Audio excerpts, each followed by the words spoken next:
प्रिय विद्यार्थियों, आज B part first paper first भौतिक भूगोल का एक टॉपिक लेंगे, भूकंप, अर्थक्वेक। धरातल को प्रभावित करने वाली शक्तियों तथा घटनाओं में भूकंप एवं आकस्मिक अंतर्जात प्रक्रिया है।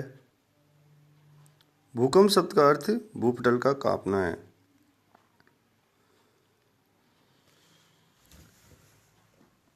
जब किसी ज्ञात अथवा अज्ञात बाह्य अथवा अंतर्जात कारणों से पृथ्वी के भूपटल में तीव्र गति से कंपन हो जाती है तो उसे भूकंप कहते हैं।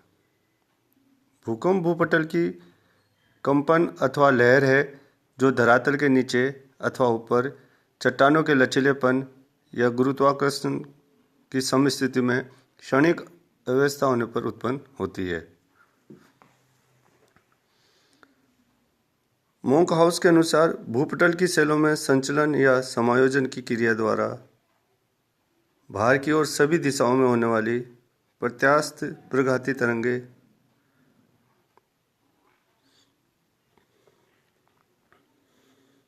के अनुक्रमिक संचार को भूकंप कहते हैं। अब पढ़ेंगे भूकंप उत्पत्ति के कारण।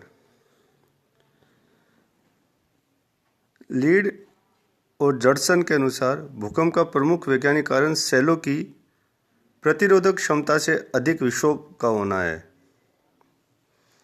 अतः भूकंप की उत्पत्ति में प्रमुख कारणों का अध्ययन निम्न शीर्षकों के अंतर्गत किया जा सकता है। पहला है विवर्तनिक कारण, दूसरा ज्वालामुखी क्रिया, तीसरा समस्थितिकी समायोजन, चौथा भूपटल का संकुचन, पांचवा प्रत्यास्थ पुनर्संचलन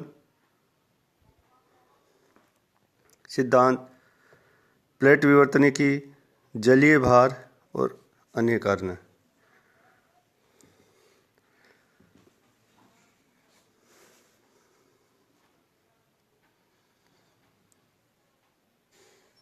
प्राचीन काल में भूकंपों के विषयों में भ्रामक व धार्मिक मान्यता प्रचलित थी, परंतु भूकंप विज्ञान सिस्मोलॉजी के क्रमिक विकास ने भूकंपों की उत्पत्ति, स्वरूप आदि की भूगर्भिक सेल रचना पर पर्याप्त प्रकाश डाला है।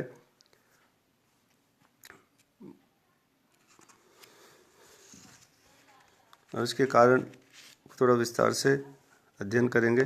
पहला है विवर्तनिक तथा भ्रसन। सेलों में हलचल या कंपन पैदा करने में विवर्तनिक प्रमुख कारण है। भूपटल में तथा उसके नीचे स्थित रेडियो एक्टिव तत्व विखंडन से बड़ी मात्रा में ऊर्जा पैदा करते हैं, जिससे व्यापक स्तर पर पटल विस्फोरण तथा ज्वालामुखी क्रिया होती है। ये विवर्तनिक क्रियाएं भूपटल की सेलों परतों में गतिशीलता व संचलन के कारण ही भूकंप की स्वाभाविक उत्पत्ति होती है।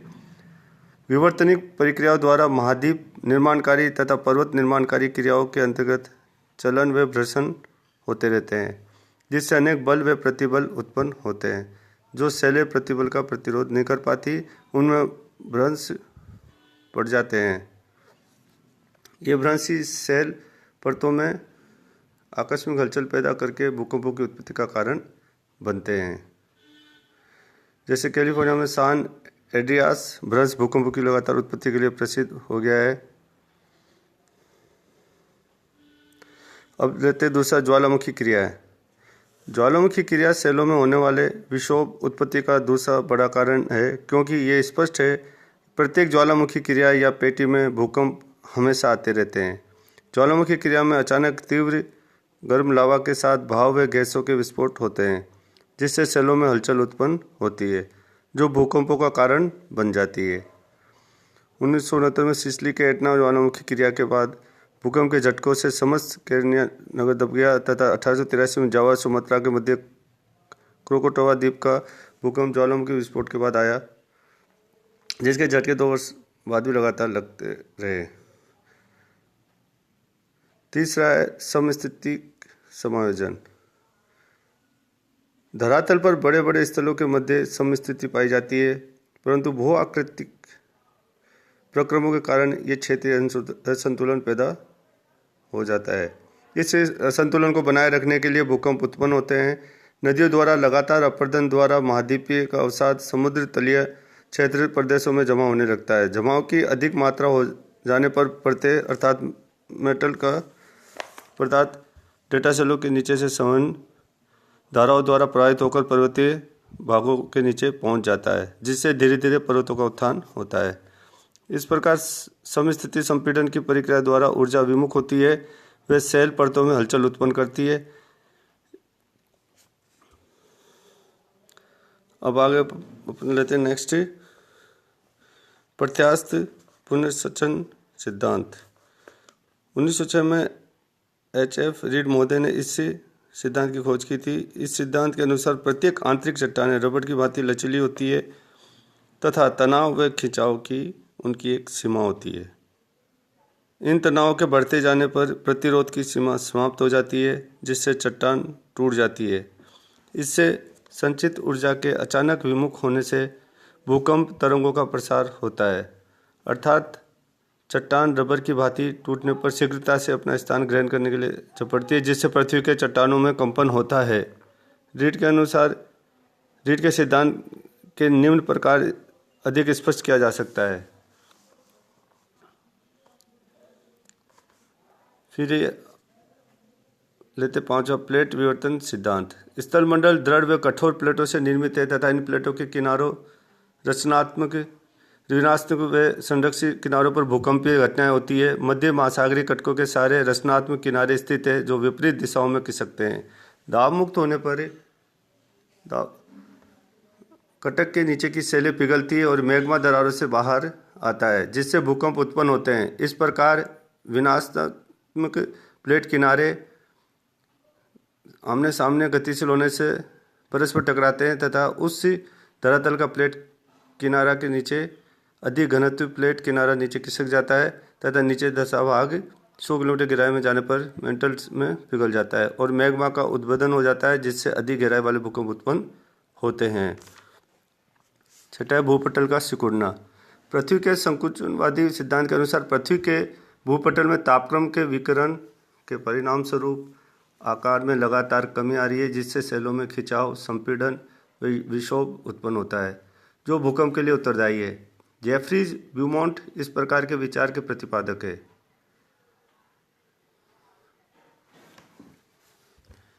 रेडियो तरंगों की उपस्थिति के कारण पृथ्वी के आंतरिक भाग में ऊर्जा संचित हो रही है और पृथ्वी के भूपटल में संकुचन नहीं उत्पन्न हो रहा है। इस प्रकार महाद्वीपीय विस्थापन व प्लेट विवर्तनिक सिद्धांतों की खोज के बाद यह मान्यता समाप्त प्राय है।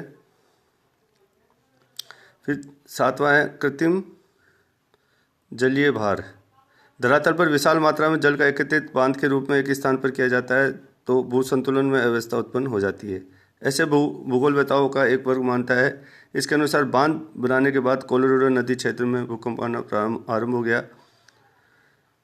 इसी प्रकार भारत में 1967 के बाद कोयना में बांध बनाने के बाद भूकंप आना बढ़ गया है।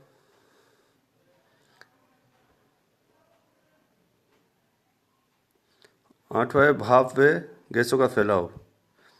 भूमि के दरारों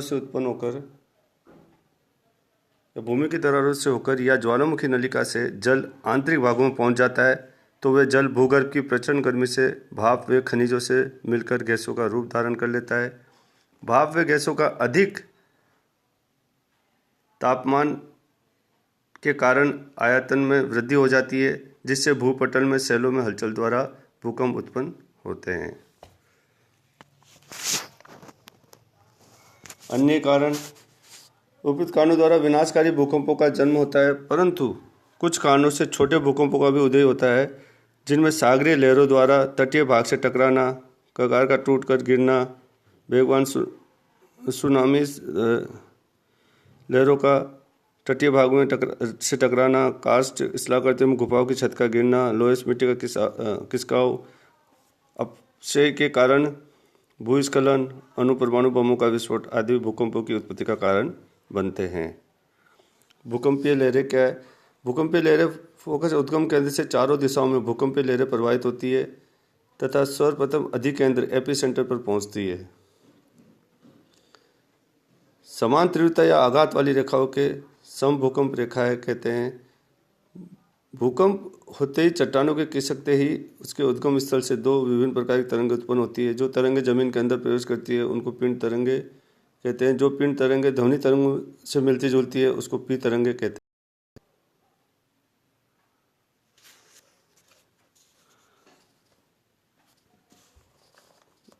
ये आज अपन ने भूकंप के बारे में, इसकी परिभाषा, वे भूकंप लहरों के बारे में चर्चा की।